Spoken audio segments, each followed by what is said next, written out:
সনাতন ধর্মে একটা কনসেপ্ট রয়েছে, নরক।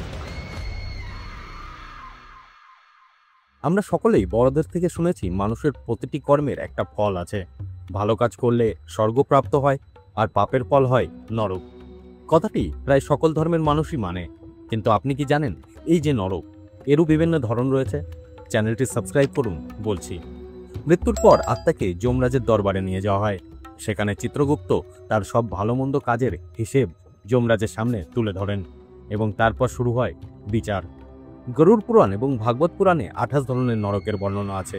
প্রতিটি নরক নির্দিষ্ট পাপের জন্যে।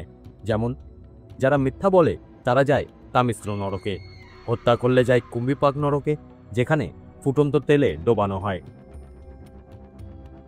তবে বন্ধুরা, হিন্দু ধর্মের নরক চিরস্থায়ী নয়। আত্মা পাপ ভোগের পর আবার জন্ম নেয়, ভালো কাজ করলে মুক্তি পায়, মোক্ষ লাভ করে। বন্ধুরা, চ্যানেলটি সাবস্ক্রাইব করে যুক্ত হয়ে যান আমাদের এই যাত্রায়, যেখানে আমরা জানব গরুড় পুরাণ অনুসারে নরক মানে কি, আর নরকের বিভিন্ন ধরনের সম্পর্কে। কি পাপ করলে কোন নরকে যেতে হয় সেই বিষয়ে কিছু জানেন? কমেন্টে লিখুন। যার কমেন্টে সবথেকে বেশি লাইক আসবে সেই সাবস্ক্রাইবারকে ধার্মিক জ্ঞান বাংলার পক্ষ থেকে একটি পাইরাইট ব্রেসলেট উপহার দেওয়া হবে। চলুন এবার কমেন্ট করুন।